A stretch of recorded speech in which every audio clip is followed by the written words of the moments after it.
Hi! Hello! నమస్తే. This is Suvarna. Welcome to Suman TV. So, ఈ మధ్య కాలంలో ఎక్కువగా బ్యాక్ పెయిన్ సమస్యలు మనం చూస్తూ ఉన్నాం. అసలు దానికి ప్రధాన కారణం ఏంటి?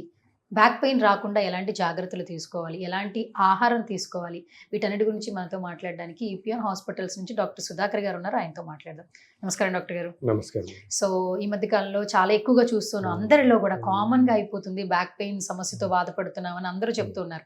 ఒకప్పుడేంటంటే కొంచెం ఏజ్ ఎక్కువైన తర్వాత బ్యాక్ పెయిన్స్ వస్తాయి. అవును. బరువైన పనులు చేసిన తర్వాత, ఒక వయసు అయిపోయిన తర్వాత బ్యాక్ పెయిన్స్ చూస్తున్నాం. ఇప్పుడు కాలేజ్‌కి వెళ్ళేవాళ్ళు బ్యాక్ పెయిన్ అంటున్నారు. జాబ్ చేసేవాళ్ళు బ్యాక్ పెయిన్ అంటున్నారు. అందరూ ఈ ఈ ప్రధానంగా చూపిస్తున్నారు ఈ సమస్యని. అసలు ఎందుకొస్తుందంటారు బ్యాక్ పెయిన్?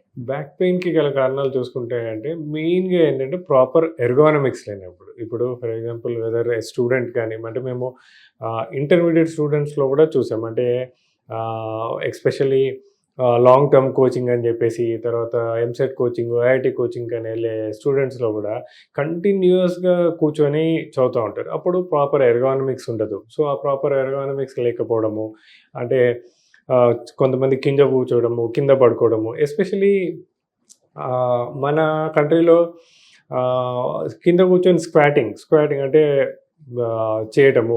అట్లాంటి పనుల వల్ల ప్రాపర్ ఎర్గోనామిక్స్ లేనప్పుడు బ్యాక్ పెయిన్ రావడం. రెండోది ఏంటంటే జంక్ ఫుడ్ వీటన్నిటి వల్ల వెయిట్ ఇవాళ రేపు చూసినట్టయితే ఓవర్ వెయిట్ అనేది చాలా కామన్ సమస్య అయిపోయింది. Especially obesity and overweight has become ఇవాళ రేపు ఫిజికల్ యాక్టివిటీ, స్పోర్ట్స్ మీద ఎంఫసిస్ చాలా ఉంది. సో, అయితే that is good. But proper training లేకుండా, ప్రాపర్ వార్మప్ లేకుండా చాలామంది ఎస్పెషలీ ఇవాళ రేపు డాక్టర్స్ క్రికెట్ లీగ్ అని సాఫ్ట్‌వేర్ వాళ్ళు ప్రాపర్ అంటే ట్రైనింగ్ లేకుండా, ప్రాపర్ వార్మప్ లేకుండా సడన్‌గా వెళ్లి షటిల్ ఆడటము, క్రికెట్ ఆడటము. సో, వీటన్నిటితోటి బ్యాక్ పెయిన్స్ రావడము.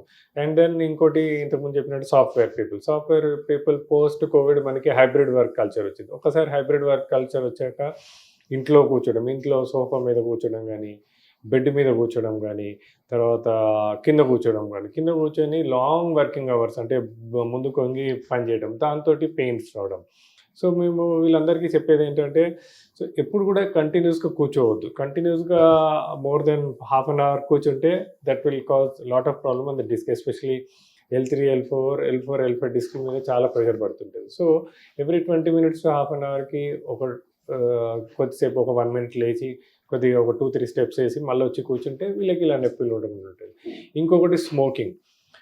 ఇవాళ రేపు because of the changing in life style, new generation smoking. So, smoking చాలామంది అపోహ ఏంటంటే ఓన్లీ లంగ్స్ దెబ్బతింటాయండి. బట్ స్మోకింగ్ వల్ల బ్యాక్ పెయిన్ కూడా చాలా వస్తది. ఎస్పెషల్లీ స్మోకింగ్ వల్ల డిస్క్ డిజనరేషన్ చాలా ఫాస్ట్‌గా ఉంటది. యంగ్ ఏజ్‌లో కూడా 25, 30 ఇయర్స్‌లో కూడా స్మోకింగ్ వల్ల డిస్క్‌లు డిజనరేట్ అయ్యి బ్యాక్ పెయిన్ వచ్చినవి చాలా కామన్‌గా చూస్తూ ఉంటాం. సో, ఇలా weight, obesity, smoking, life style because of all these reasons back pain చాలా కామన్‌గా చూస్తుంటామండి. ఓకే.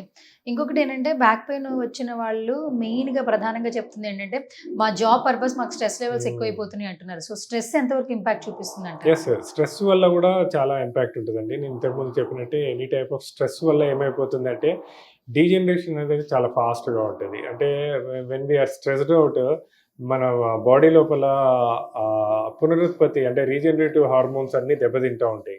అంటే మంచి హార్మోన్స్ లేనప్పుడు ఈ ప్రాబ్లమ్స్ వల్ల ఏ డిస్క్‌లు అయితే డ్యామేజ్ అయినాయో అవి ఫాస్ట్‌గా రీజనరేట్ అవ్వదు. రెండోది ఏంటంటే స్ట్రెస్ లోపల ఏమైపోతుందంటే పీపుల్ దే స్టార్ట్ బింజింగ్. అంటే వాళ్ళకి తెలవకుండానే జంక్ ఫుడ్ మీద తినటము, ఐస్ క్రీమ్స్ తినటము, సాఫ్ట్ డ్రింక్స్ తాగటము ఇవన్నీ కూడా చాలా ఎక్కువైపోతుంటది. ప్లస్ స్మోకింగ్ కూడా ఎక్కువ చేయటము.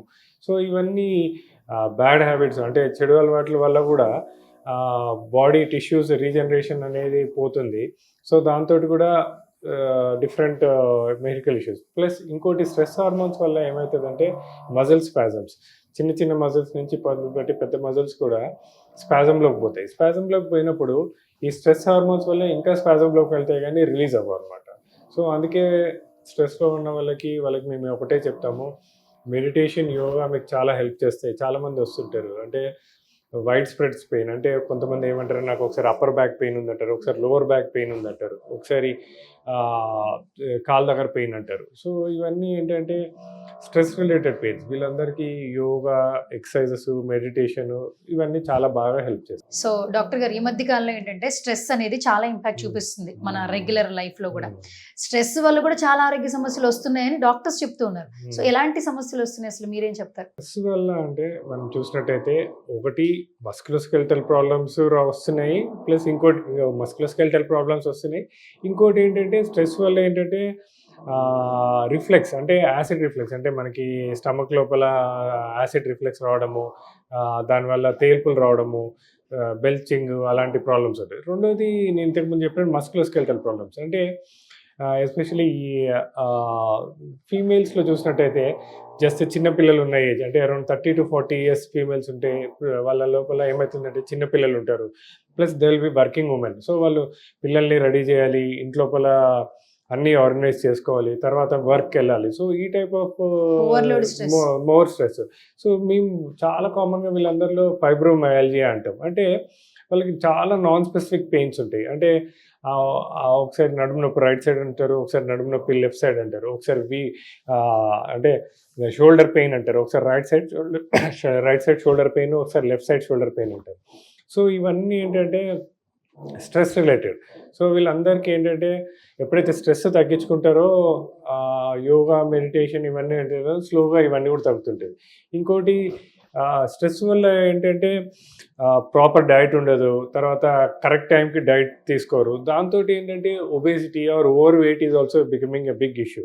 ఎస్పెషలీ చిన్నపిల్లలు 30 to 40 years లోపల ఫీమేల్స్ చాలామంది ఇంట్లోపల మేనేజ్ చేసి, పిల్లల్ని మేనేజ్ చేసి వెళ్తున్నప్పుడు వాళ్ళ హెల్త్ గురించి పట్టించుకోరు. ఆ పట్టించుకోకపోవడంతో వెయిట్ పెరగడము, ఆ వెయిట్ పెరగడంతో మా దగ్గర 35-38 yearsకి knee joint problems, knee joints అరిగిన వాళ్ళతోటి రావడము, ఇవన్నీ చాలా కామన్గా చూస్తున్నాం. సో వీళ్ళందరికీ ఒకటే చెప్పేది ఏంటంటే స్ట్రెస్ మేనేజ్మెంట్ ఈజ్ అంటే every one should think about it అనమాట. చూసుకొని దాని గురించి కావాల్సిన ప్రికాషన్స్ తీసుకోవడము, మెడిటేషన్, యోగా చేసుకోవడము, దాంతో చిన్న స్ట్రెచ్చింగ్ ఎక్సర్సైజ్ చేసుకోవడము, సింపుల్ వాకింగ్ చేసుకోవడము, వీటన్నిటిని రిలీవ్ చేసుకోవచ్చు. Thank you doctor, thank you so much. Thank you.